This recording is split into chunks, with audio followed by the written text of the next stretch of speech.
Welcome back to the Battle Belongs podcast. Coleton Furlow, PJ Cuba here.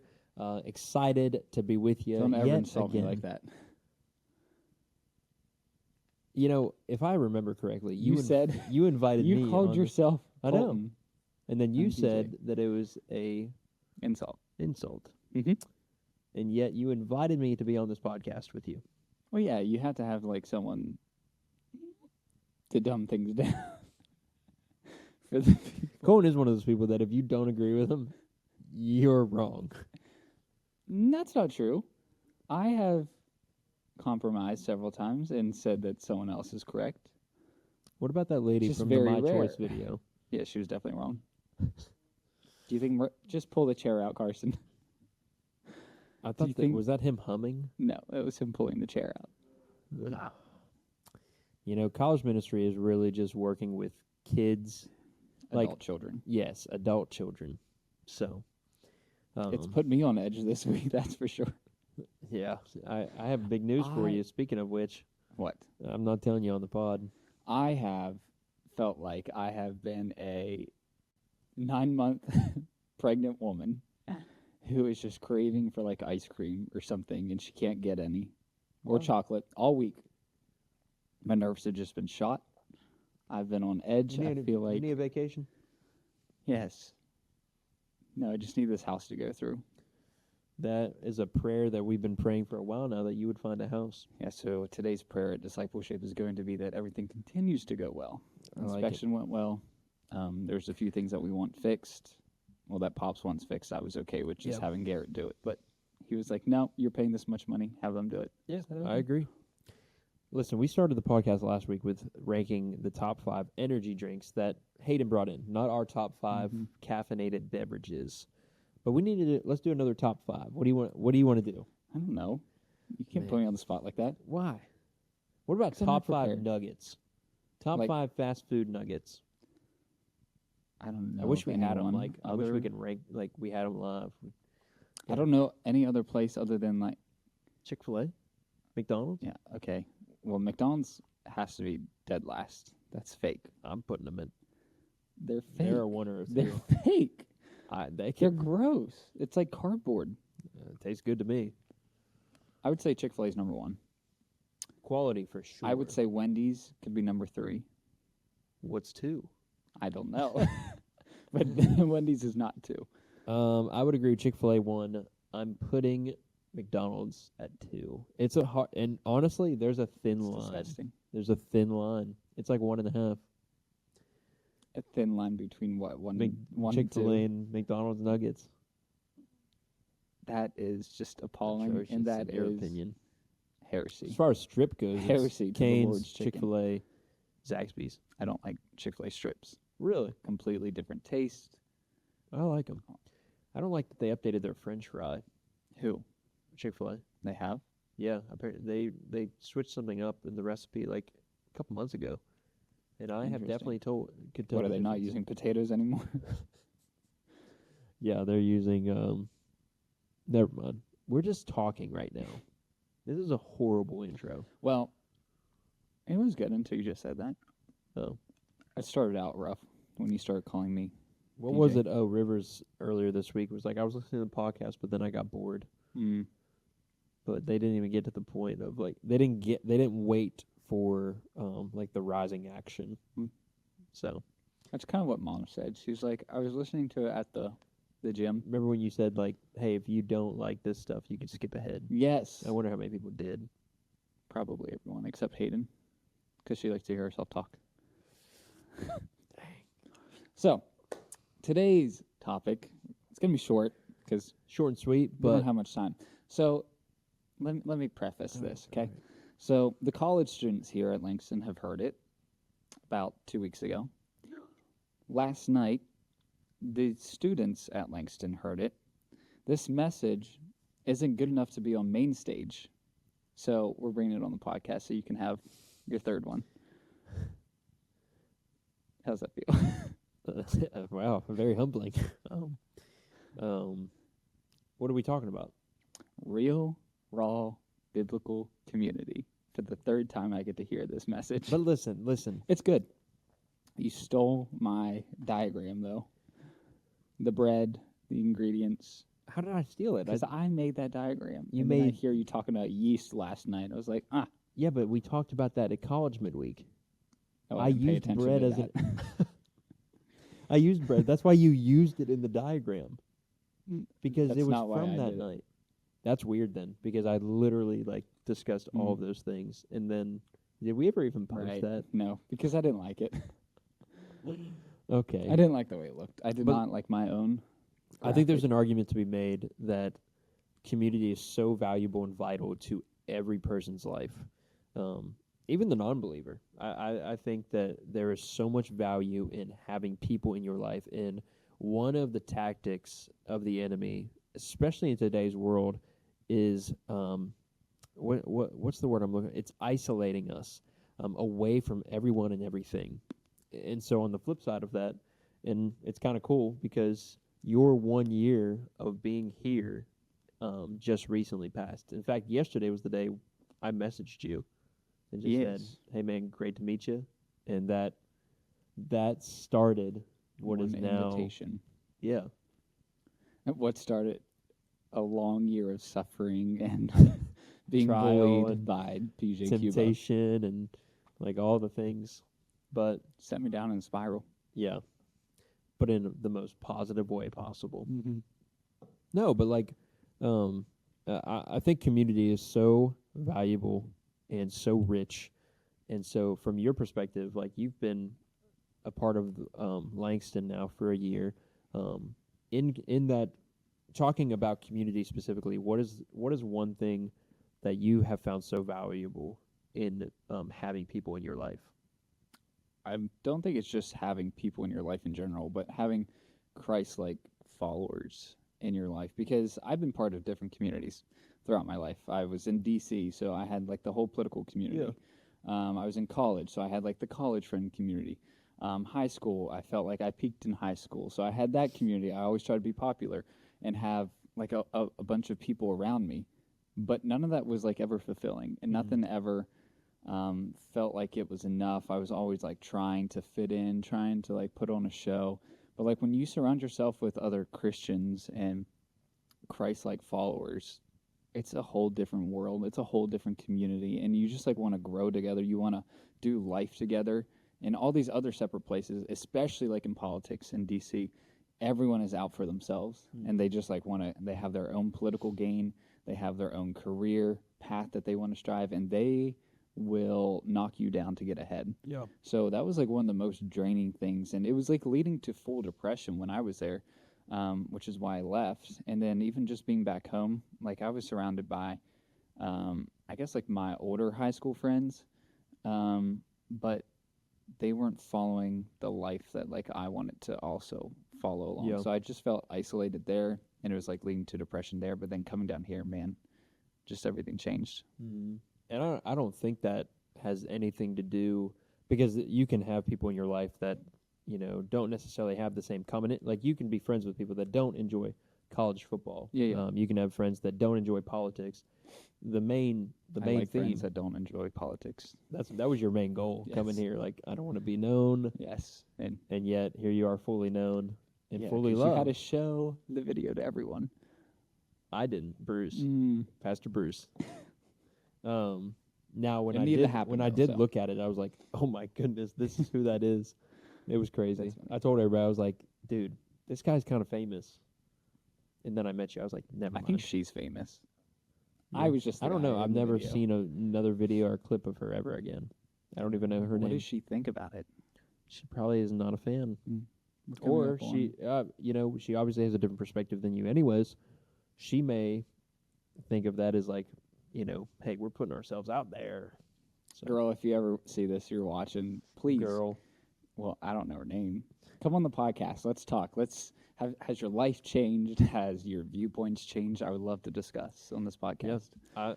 I'm open to changing her mind. Yes. But to the point of the whole video thing, and you said that was what I didn't want coming down here was people to know me.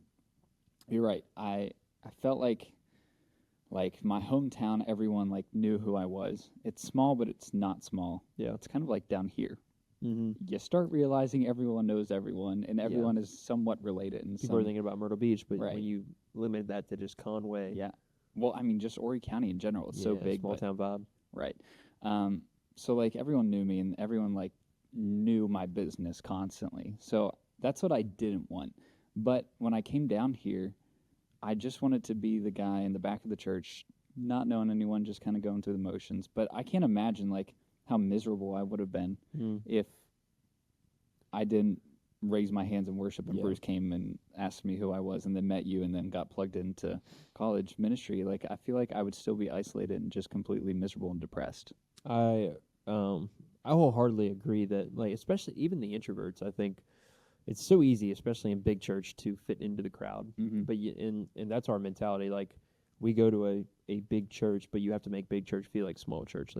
Like, you have to insert yourself into sometimes awkward conversations or just an environment where you're letting people in just as much as you're they're letting you into their life. And that takes time. That's a process. It doesn't mean being best friends with every single person, but I think there's so much just to learn from about yourself and about God's design for you as a human being and what satisfies us, which is ultimately true relationships.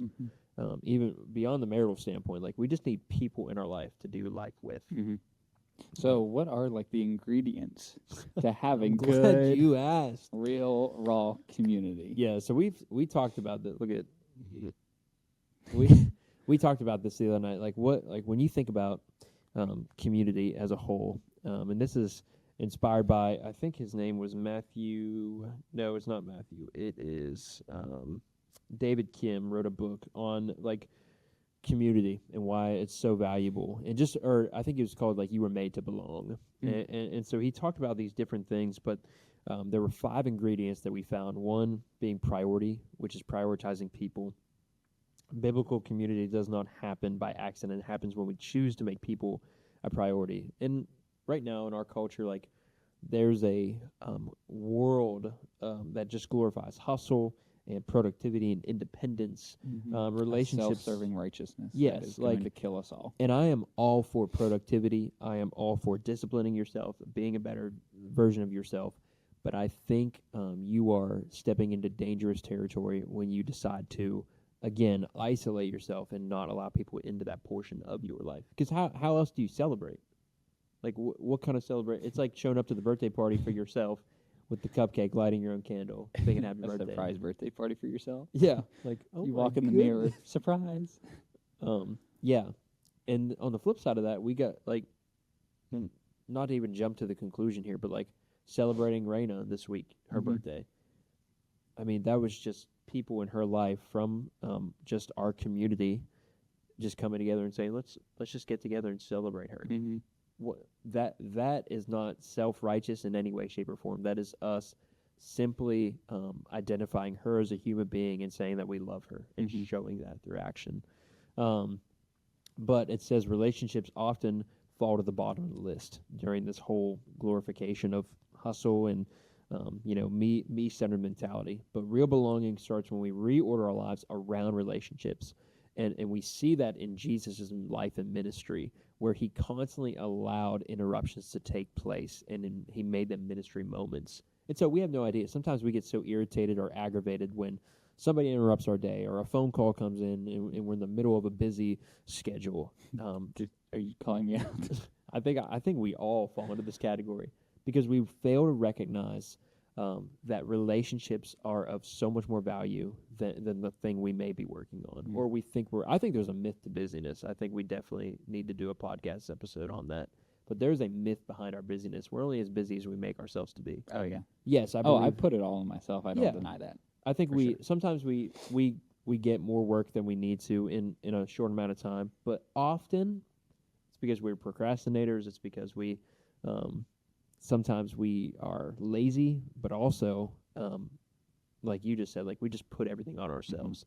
What community allows is letting people into the front door of our lives and our souls to say, like, man, come on in and come assist me. I love how Rosaria Butterfield puts it, like, hospitality, in a sense, is when somebody walks through your front door and you're cooking dinner, you've got laundry to fold and whatnot. Instead of stopping everything and sitting down to like recognize that they're there, they jump into the mess with you. You know, they begin folding the laundry while you're finishing up dinner, or they're setting the table for you. That is allowing people. It's making a house a home. You will be sitting on my front porch for 5 minutes until Yes. I finish doing Prime that. example. Showed up to Colton's house. I think it's a surprise because we were like, oh my goodness, we're by his condo. Yeah. We knocked on the door and he was like, he came out 2 minutes, and it's because his house was a mess. It wasn't that my house was a mess. I was bringing stuff down from Maryland, and I haven't put it okay. away yet. No, it's true. Difference. But prioritizing. You should have jumped people- right in and said, "Hey, you know what? I'll help you put things away." Yeah, I did. Well, you didn't give me a chance. Right. Prioritizing people is the first thing. The second ingredient is chemistry or common interests. Community often begins when we find points of connection, but it deepens through shared experiences and vulnerability. When we met, we bonded through college football, but then we bonded through a short version of our testimonies. Yeah. So last night, when you're talking about this to the students, you said, "Well, first of all, you said my name, and my head perked up." I know you were it looking was like- down. I was on my laptop because I had a document sent regarding the house I had to look at. So I heard my name and I was like, what is he going to do? Am I going to start crying? Number one was my first thought. And then I know where you're going with this. And then you said that we connected. And I was like, he's going to say that we connected over our porn addiction. No, I was not going to share that on stage. We shared through the reality that I shared, like how pornography had been such a detrimental aspect in my life, and that's when you're like, oh my goodness, me too. Mm-hmm. And obviously, there was more to the story that we one day will get into. However, simply just we went out for coffee, and that started a lifelong friendship. That now a year later, it's like, thank God. You know, I thank God for you more often than not, and it's because of a simple aspect of one reaching out, but also, oh, you like college football? I like college football. So chemistry cannot be forced, but you can make space for it to grow. And that means like recognizing people and just giving them a chance. You know, we're so shallow in our relationships, which means we're often very shallow with God because it's also a relationship. And so we'll get to that. But 3 is vulnerability or becoming dangerously safe. This is the point where people try to, they often kind of shy away from, or they begin to push people away. Vulnerability is the door to real connection, though. And so it's risky, but it also allows intimacy to grow. This isn't about oversharing or emotional dumping or trauma bonding, we like to say. But it's about slowly letting your guard down, you know, those walls that we've built up over time because maybe a failed relationship or maybe a friendship that where you trusted somebody and they broke that trust. But trusting others with your story and learning to be the full version of you, and also valuing them in the same way. But vulnerability invites healing and connection. Oh, that goes back to when you shared like your story. Yeah. I was like, oh, I can trust you, number one, because you opened up to me. Right. Which then allowed me to feel comfortable like telling you my story that no one really knew prior to it. Yeah, being and I've it's such a valuable thing, especially in college ministry. Young adults, like, they want to change the world, they want to make a difference, but they want to be valued. And how do you seek value? Like, you have to be vulnerable. You don't have to have the coolest testimony. You just simply share the real raw facts about who you are, which then leads into empathy, which is basically saying, I hear you and I see you. And all of these are scripturally based. We can, I don't know, in the show notes if we want to share all this, but empathy is choosing to enter someone's world, not to fix them, but to be with them. I think that's something we try to do. I think as humans, like when you present a problem to me, yes, I want to fix it. And I think that goes with a certain like type of person that you are, you know, the fixer. Yeah. But it's practicing it's the practice of presence, of showing up, of listening. Literally, I think that's something I have to sometimes take in. Like, you want to either fix the problem or like I easily like zone out. Instead, it's like being intent and seeing them for who they are and like saying, hey, like, I care about you. And so I want to be a listening ear, showing up, listening deeply, and acknowledging their experiences. What's like how we're called to like share each other's burdens instead of like you coming to me like sharing something and me wanting to fix it. It would be like me trying to put the whole weight of the world on my shoulders instead just like walking beside you and doing it instead of trying to do it for you. Mm-hmm. Yes. It's saying empathy is saying I may not have the same story as you, but I'm willing to be with you in it. I'm willing to carry the burden alongside you, and that's exactly what Jesus did. And then 5 is accountability, which is something we often talk about, but it's also a word that people shy away from because when you hear accountability, you hear, like I have to just like dump all my issues and then they have to hold me to it, but I don't want to be held accountable. Accountability is helping each other stay aligned with God's best, not out of control, but out of care. It's not just calling people out, it's calling them up into who they are meant to be in Christ. So it takes consistency, it takes trust, and it takes humility. But when done well, it feels like it's a family that's fighting for each other. And so accountability, is letting the guard down completely and saying, it's not me stating, hey, I need you to call me out every time I do something wrong. It's rather like you recognizing, hey, this is something you tend to continue to struggle with. I've even asked you before. I'm like, just in leadership, what's one thing you recognize that I need to do differently? And you were brutally honest, but it was needed. And it goes to show when you invite it in, you shouldn't. Not everybody wants constructive criticism. Right. Some people say they want it, but they don't. And then when they get it, they are defensive. Right. Immediately, instead of just listening and accepting and then trying to grow from it. Because me being brutally honest with you isn't me trying to bash you.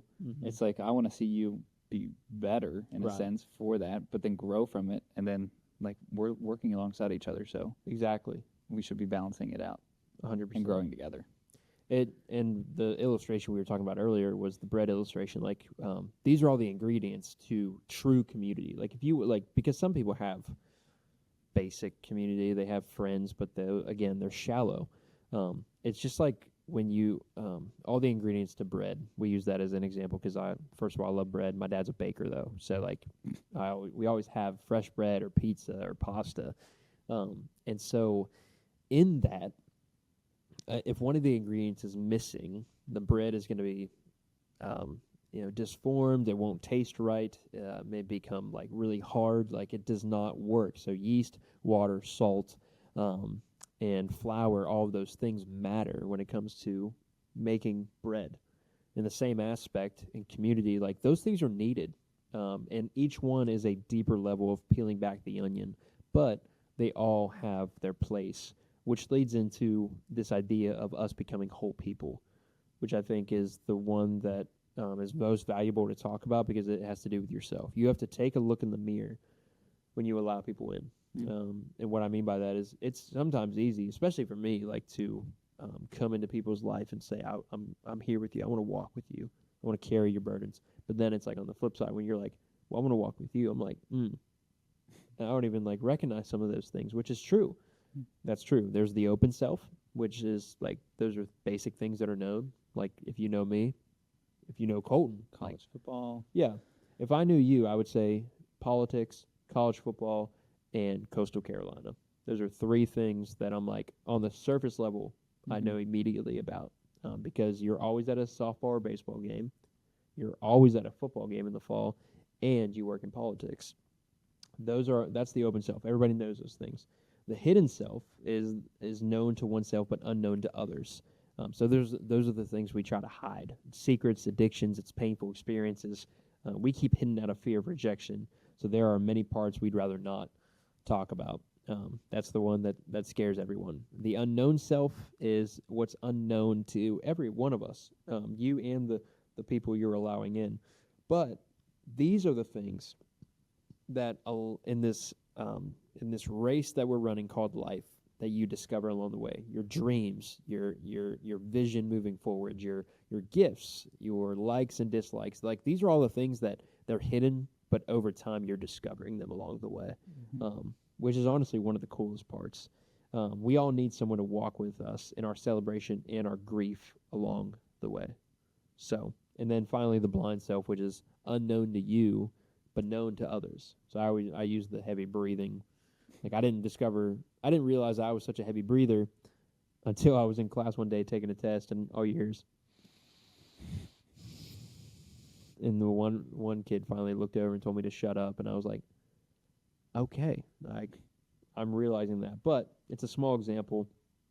But sometimes like things like that can be tough to accept. Like there are things that you notice about somebody. You're very judgmental in things. I'm not talking about you. I'm not talking about you. I'm talking about like Sometimes those are can sometimes be. the deep things where it's like you don't realize it until somebody else like helps you recognize it.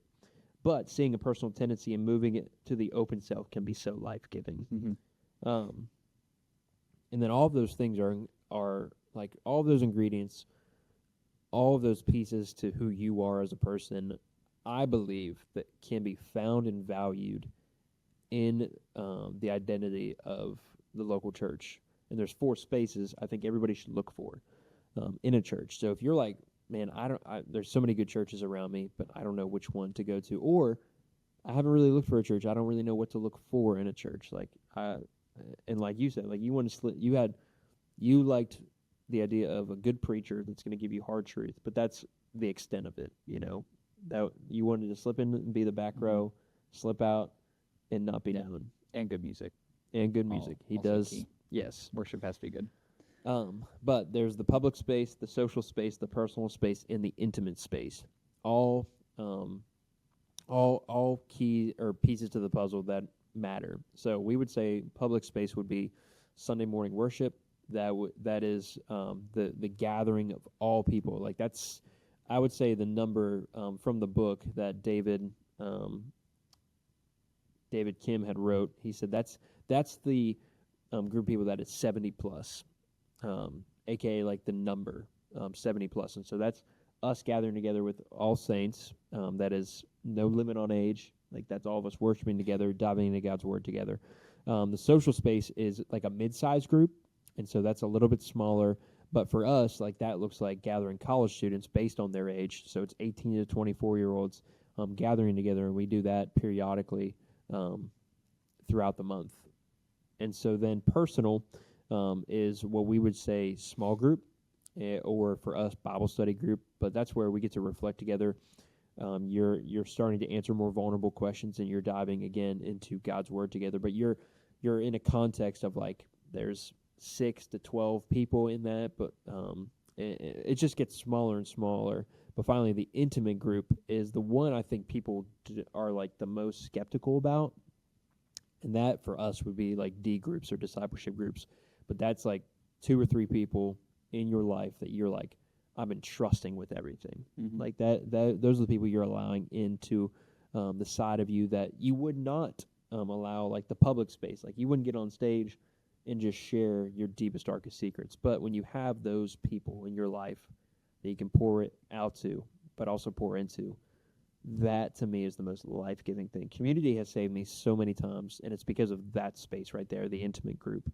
And it's because this whole idea of like, if you were to look at yourself as a candle, you lose nothing by lighting another.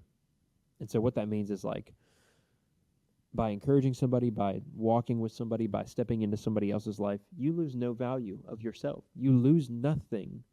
You are actually imitating as Jesus did, because we saw his ministry, his life, but we also recognize in the Christian faith that his whole identity was saving us. Now, you are not called to save somebody, but you are called to walk with them and love them where they are. Yeah, there's no saving you. Yep. I mean, I can't save you. Thank God. A lot has to happen for your sake. But all in all, I just think it's like you need the local church and you need people to do life with.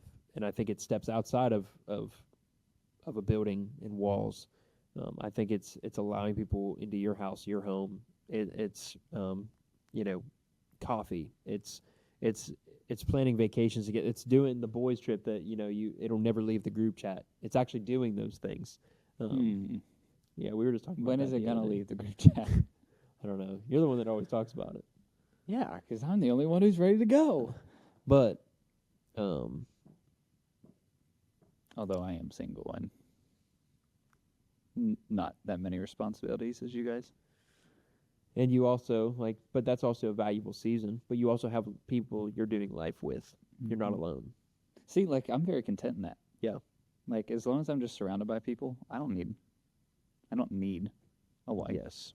Yeah. That'd be great. Yeah, But sure. it'll come.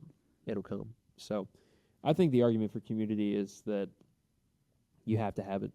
I think it's a biblical mandate. I believe it's something, I mean, we even see in Scripture one another, the words one another dominate over 50 times in the New Testament alone. And it's always a call for us to do something with one another, to pray for one another, to love one another. And it's encapsulated all together, like it's all wrapped together by that word love. All of those things function together, and they're bound together in love, Colossians 3:14 says. And so I think the truth here is this, like that so many of us, again, are so shallow in relationships, so shallow in our relationship with God, and you've been walking, or say you've been walking with Him for some time now. It's time to jump into the deep end. It's time to let people in. It's time to let yourself kind of just like it's time to do open heart surgery. Psalm 123:39, I believe it says, like, search me, O God, and know my heart. Like, when He lays you out on like, to give you an example, if he were to lay you out on a table and do open heart surgery on you, like, what would He find? And that's something that you have to My wrestle heart. with. When you're, So sorry. I have one last question to okay. wrap. Okay, so a lot of people want that community. Yep. They've had it before, but they got burned in the past by someone, by opening up to someone, they were in that intimate space that they shared a secret or a struggle, and then that person goes and shares it with the world. Yeah. And they're not necessarily church hurt, but they have trust issues, Yeah. and they are afraid to get back in the game. What would you tell that person? That's tough. It really is. I hate that you switched up the question, because I was going to say, like, a lot of people blame God or Jesus for such a thing, like their church hurt mentality, but it's in reality, it's somebody hurt them in the church. And the truth of the matter is, like, I'm not looking, like, Coleton is an encourager, he's an inspiration when it comes to the faith, but I'm not looking to Coleton to identify with in my faith. I'm looking to the cross. I'm looking to Jesus, and I'm called to be like Jesus. And I hate when people use that like get out of jail free card, when it's like, well, I'm not him. Like, I'm going to make mistakes, but you're not supposed to live in those mistakes. Like, I'm not actively choosing to sin. Like, every single day, I'm not saying I'm going to pick that because I'm not Jesus. Yeah. I think that's a cop out. But for the person that maybe is like, they've got walls up, they don't know how to let people in, they're at a point now where it's like, I can never trust again. First of all, I feel for you, I really do, because it's tough. Once you do it and you break that trust, it's hard to allow people back in. I would say this too, though. I learned this recently. Like, a lot of people use that mentality, like, you've got to earn my trust. But I think as a believer, like, since I've laid out, like, my entire life to Jesus, I've surrendered it all. Like, that includes all of me, inside and out. Like, my soul is entrusted to Christ, which means I'm called to let people in and also share the good news of the gospel with them. I think I've switched up my mentality to not you have to earn my trust, but rather immediately I'm trusting you. You have to earn my distrust. And I think what that does is kind of, yeah, I think it breaks down my own, like, barriers. I will say, like, I think at a certain, like, when you've gotten to a certain point, it's tough, especially when you've isolated yourself for so long. It's tough to, like, kind of break down each of those walls. But I believe when you entrust certain people, not being best friends with every single person, but when you, like, tear that down with at least just one person, and you recognize like they're just as broken as I am, because we're human. We are embedded with sin, yet the common denominator is that Christ looks upon both of us as children of God. And so it's seeing it from the perspective of, how would Jesus view this? It's just like forgiveness, when you're like, how do I forgive? And I have to look at the cross. I have to look back at what Jesus was able to do to those that were crucifying him in that moment. Even now, like, we were the ones that put him on the cross. If he could forgive me, I certainly could forgive others. And if he allowed me in, I can certainly allow others in. What would you say? I mean, you kind of hit the nail on the head. To the point of, I wouldn't like just jump right back in and just fully entrusting someone. It's, I don't want to say it's a game, but it's almost like giving someone a piece, like, to nibble on and see what they do with that piece of information. Like, if Consistency. well, yeah. So like, if I told you something and you burned me and you like went and told other people, and now like the whole church knows about it, and it's something that like really hurt me, but we still have like a friendship there. Maybe it's just like testing, like, to see, are you going to do it again? Like, I share something that's not really that big with you. Yeah. But what do you do with that information then? Just to see what they do. And I've done that with people before that I've lost some trust for, or some trust with, just to see, like, have they changed? Yeah. Because after you have like a powwow, make up, forgive, that doesn't mean I'm fully entrusting someone again. Yeah, I agree with that. I would say just like to see what's going to happen next. Plus, over time too, like you said, you're kind of evaluating, and it's not like you're watching every move they make. Like, people are gonna disappoint you. I tell that to students all the time. Like, I will disappoint you. Mom and dad will disappoint you. Like, brother or sister disappoint you. Christ never does. He remains the same. Yet, we are still called to love one another. And so, in that, it's like, over time, we're going to get under each other's skin and whatnot. There may be some things where it's like, I trusted them with something very small, and they broke that. And so I'm not going to allow them into this side of my life. But I've seen this in this other person. And I look at you as like that. Like, I think in a 1-year time frame, we've developed a friendship that, I would entrust you with my life with. And it's because over time, we didn't even tear down walls. I think we were vulnerable up front. Yeah. Yet at the same time, over time, we built on each other's friendship and trust. So I think, again, it takes time. And if you're at a point where it's like, I'm so broken because of, X, Y, and Z, I've allowed these people in. I think it just takes finding that small group, that community that you may not even know that you need, and starting with, over time, I'm just gonna piece by piece take it down, because over time, $1 isn't worth much money in today's world, but as you continue to add to it, value continues to increase, and so the values of those relationships, those friendships, are going to eventually reach a certain point where it's almost like they're priceless. So That's good. Any final thoughts? Nope. If you're looking for a community, the best place, God's plan A, is the local church. So find a church and get plugged in, get involved, because that's the only way that you'll actually be the church. Step 1, leave your house. Go out in public. Yeah, online church ain't real, is not. That's a whole other episode. Yeah. Let's do that one time. I'm down. Anyway, that wraps it up for this episode. Hopefully, I don't have to hear this for a 4th time, this message. But no promises. So good. We'll see you next week.